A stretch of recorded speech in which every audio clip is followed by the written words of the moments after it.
ரூமில் ஏசி ரூமில் உட்காந்துக்கிட்டு அது நம்ம பார்த்தோம்னா ப்ரெஷராக இருக்கிற மாதிரி காமிக்கிறது. இப்போ ஷிஃப்ட்டுக்குன்னு எடுத்துட்டிங்கன்னா அந்த ஷிஃப்ட்டுக்கு யாரெல்லாம் காம்படிட்டிவ் எக்ஸிக்யூட்டிவ் வந்து சடனாக வந்து வேற ஒரு அந்த வண்டி வந்து இன்னைக்கு வரைக்கும் விற்க முடியாமல் ஏஜ் எக்ஸ்டென்ஷன் ஒரு கஸ்டமர் உள்ளே போகும்போது தான் அவங்க எய்ம் பண்ணி போகிற ஒரு வேரியண்ட் அவங்களால வாங்க முடியாது. அதற்கு பதிலாக இவங்க வேற ஒரு காரை வாங்கக்கூடிய. அனைவருக்கும் வணக்கம். Welcome to Tiruppur Baba cars.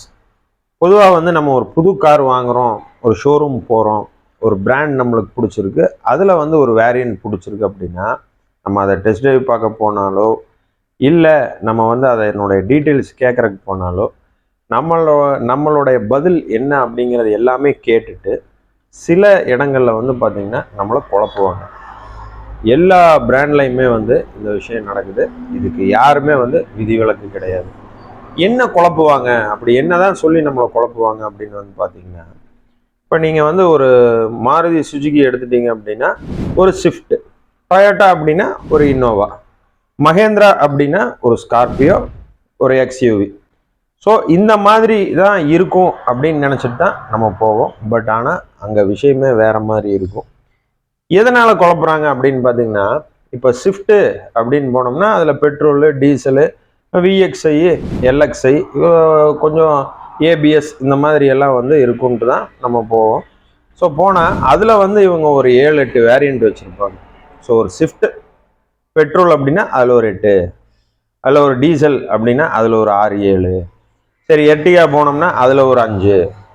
So அதை ஒரு சின்ன சின்ன சேஞ்சஸை வந்து கொடுத்து பயங்கரமாக வந்து பார்த்திங்கன்னா அந்த ப்ரைஸு ஹைக் ஆகும், டவுன் ஆகும். ஸோ இது எல்லா பிராண்டுமே வந்து பாரம்பரியமாக ஃபாலோ பண்ணிகிட்டே வர்றாங்க. ஸோ இதை ஏன் பண்ணுறாங்க? சரி ஓகே அப்படி தான் அது எல்லாமே பார்த்து நம்ம ஓகே பண்ணிட்டோம்னாலும் நம்மளுக்கு வந்து அந்த வண்டி பிடிச்சிருச்சு அப்படின்னா அந்த வண்டி கன்ஃபார்ம் பண்ணுறோம். ஸோ கன்ஃபார்ம் பண்ணதுக்கப்புறம் நம்மளுக்கு எந்தெந்த மாதிரி எல்லாம் ஸ்ட்ரகிள் வந்து ஆகும். ஸோ ஒரு காரை வாங்க போகிறோம் அப்படின்னம்னா அது அங்கே ஒரு கார் இருக்குது, அதில் 2 வேரியண்ட் இருக்குது, ஒன்று இது இருக்குது, ஒன்று அது இருக்குது. அப்படிங்கிறது மட்டும் இல்லாமல் அதில் நிறையா வேரியண்ட் இருக்குது, அதில் இப்படி வரும், அதில் அப்படி வரும். அப்படிங்கிறதெல்லாம் எதனால் வந்து மேனுஃபேக்சர் ப்ராப்ளமா, இல்லை சேல்ஸ் சைடு இது ப்ராப்ளமா, இல்லை நம்ம மேலே ப்ராப்ளமா அப்படிங்கிற ஒரு ஃபுல் டீட்டெயில் வீடியோ தான் நம்ம பார்க்க போகிறோம். புதிய கார் வாங்கும் பொழுது ஏன் நாம் குழப்பமாகிறோம் அப்படிங்கிறது தான் இந்த வீடியோவோட கண்டென்ட். இந்த வீடியோவை மறக்காமல் ஃபுல்லாக பாருங்கள். நம்ம சேனலை சப்ஸ்கிரைப் பண்ணாமல் இருந்தீங்கன்னா சப்ஸ்கிரைப் பண்ணிக்கங்க. வாங்க வீடியோ.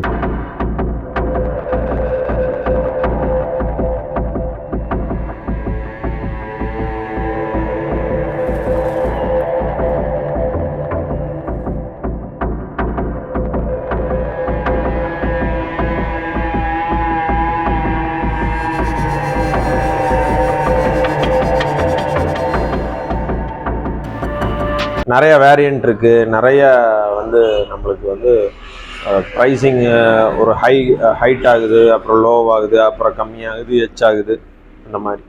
ஸோ இது எதனால் நடக்குது அப்படிங்கிறத வந்து ஒரு சின்ன ஒரு கதையோடு பார்க்கலாம். மிகவும் ஷார்ட்டாக நான் சொல்லி முடிச்சிடுறேன். இப்போ மேனுஃபேக்சர் வந்து ஒரு காரை வந்து மேனுஃபேக்சர் பண்ணுறாங்க அப்படின்னா பண்ணுறது மட்டும் இல்லாமல் ஒரு மாதத்தில் வந்து இவ்வளோ நம்பர் சேல்ஸ் வேணும் அப்படிங்கிறது வந்து கண்டிப்பாக வந்து புஷ் பண்ணுவாங்க. இது எந்த மாதிரி புஷ் பண்ணுவாங்கன்னா, தமிழ்நாடு எடுத்துட்டிங்க அப்படின்னா தமிழ்நாட்டில் இந்த மாதம் வந்து ஒரு 3000 கார் நம்ம பிராண்டில் விற்றுருக்கணும் அப்படிங்கிற ஒரு புஷ் இருக்கும். ஸோ அதில் டீலர்ஷிப்புக்கு வந்து இதை வந்து டிவைட் பண்ணி கொடுத்துருவாங்க. ஸோ அப்படி ஒவ்வொரு டீலர்ஷிப்புக்கும் வரும் பொழுது அந்த டீலர்ஷிப்லேருந்து அந்த மெசேஜ் வந்து பார்த்திங்கன்னா ஜிஎம் கிட்டேருந்து பாஸ் ஆகும், GM to PM, PM to TL, so team லீடர்கிட்டேருந்து ஒரு எக்ஸிக்யூட்டிவ் கிட்ட தான் பாஸ் ஆகும். ஸோ இந்த இவ்வளோ பெரிய ப்ராசஸை பண்ணி முடிக்கிற ஒரே ஆள் சேல்ஸ் எக்ஸிக்யூட்டிவ் தான். சேல்ஸ் எக்ஸிக்யூட்டிவ் வந்து பார்த்திங்கன்னா உங்களுக்கு வாக்கின் ஷோரூம் என்கொயரி வந்து அட்டன் பண்ணுறவராக இருப்பார்.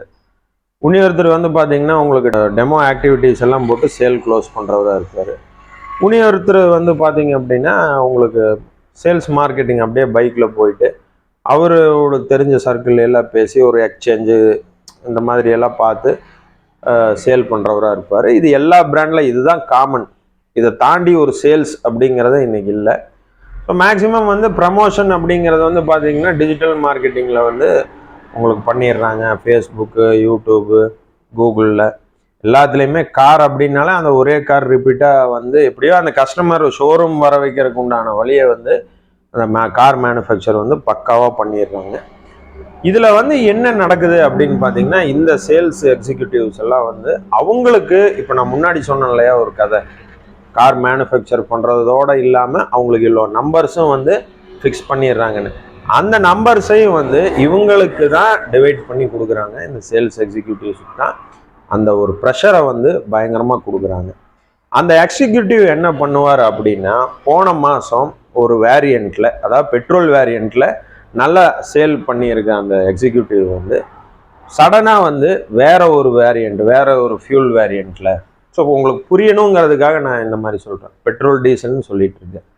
ஸோ அந்த டீசல் வேரியண்ட்டில் நீங்கள் வந்து ஹையராக சேல் பண்ணுங்கள், உங்களுடைய இந்த மாதம் வந்து நீங்கள் இந்த நம்பர் பண்ணணும் அப்படிங்கிற ஒரு ப்ரெஷர் வந்து அவருக்கு கொடுத்துருவாங்க.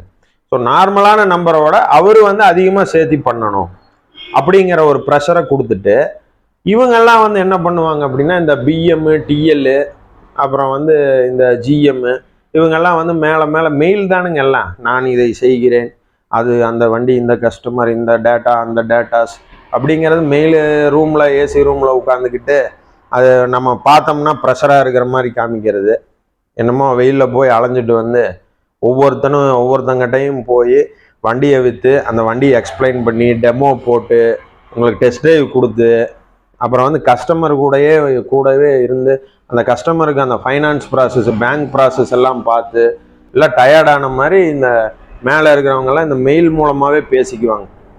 ஸோ பேசி இதெல்லாம் பண்ணிவிட்டு ரிப்பீட் மெயில் வரும், எனக்கு இது பத்தாது, மேனுஃபேக்சர் சைட்லேருந்தோ இல்லை அந்த ஏரியா மேனேஜர் இருப்பாங்க இல்லையா, மேனுஃபேக்சர்லேருந்து வராங்க, அவங்க சைட்லேருந்து வரக்கூடிய அந்த ப்ரெஷரை அப்படியே அந்த எக்ஸிக்யூட்டிவ் தலை மேலே இறக்குவாங்க. ஸோ இந்த மாதிரி ப்ரெஷர் டைமில் ஒரு கஸ்டமர் உள்ளே போகும்போது தான் அவங்க எய்ம் பண்ணி போகிற ஒரு வேரியண்ட் அவங்களால வாங்க முடியாது. அதற்கு பதிலாக இவங்க வேற ஒரு காரை வாங்கக்கூடிய சூழ்நிலை அமையற காரணம் அவங்க பேசி கம்ப்ளீட்டாக வந்து மாத்திர விதம்தான். ஸோ இதுதான் உண்மை. இதில் வந்து பார்த்தீங்கன்னா நிறைய ட்ரிக்ஸ் வந்து யூஸ் பண்ணுவாங்க சேல்ஸில் வந்து பார்த்தீங்கன்னா. ஸோ ஆப்பனண்ட், காம்படிட்டர், இப்போ ஷிஃப்ட்டுக்குன்னு எடுத்துட்டிங்கன்னா அந்த ஷிஃப்ட்டுக்கு யாரெல்லாம் காம்படிட்டரு, இப்போ மகேந்திரா அப்படின்னா அந்த மகேந்திராக்கெல்லாம் யாரெல்லாம் காம்படிட்டரு. ஸோ அந்த காம்படிட்டர் ப்ராடக்ட் எல்லாம் போட்டு பயங்கரமாக பஞ்சர் பண்ணி டிஞ்சர் பண்ணி அதை வந்து ரொம்ப கேவலமாக பேசி, ஸோ ஆஃப்லைனில் இதெல்லாம் நான் சொல்கிறது என்னென்னா, ஆஃப்லைனில் எல்லாமே பயங்கரமாக பேசி அந்த கஸ்டமர் மனசை கலைச்சி, இதில் சில கஸ்டமர்ஸ் எல்லாம் வந்து இன்னுமே வந்து கார் வாங்கினா புது கார் தான் வாங்கணும்னு ஆசை இருக்கிற எத்தனையோ கஸ்டமர் வந்து இன்றைக்கி வரைக்கும் எனக்கு தெரிஞ்ச கார் வாங்கலை.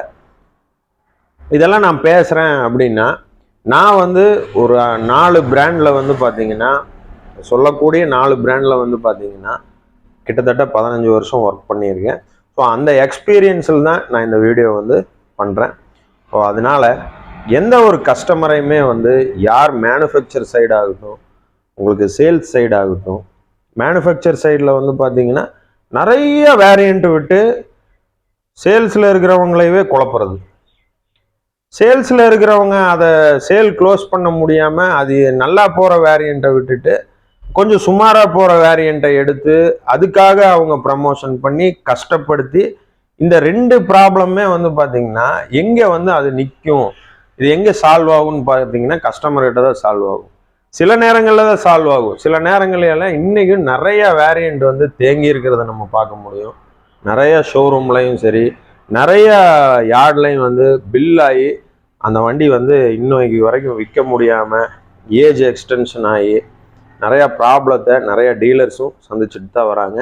ஸோ அதனால் கஸ்டமராகிய நீங்கள் வந்து எந்த நம்ம வண்டி வாங்க போகிறோமோ அந்த வண்டிக்கு சர்வீஸ் நம்மளுக்கு எங்கேயுமே கிடைக்குமா, அந்த வண்டிக்கு ஸ்பேர்ஸ் அவைலபிலிட்டி இருக்கா, அந்த கார் வாங்கினா நம்மளுக்கு எல்லா விதத்துலையும் ஷூட்டாக இருக்குமா, அந்த கார் வந்து மற்றவங்க சொல்கிறது விடுங்க, நம்மளுக்கு பிடிச்சிருக்கா, நம்மளுக்கு அந்த கார் வந்து கண்டிப்பாக உபயோகமாக இருக்குமா அப்படிங்கிறத தயவு செய்து பார்த்து வாங்குங்க.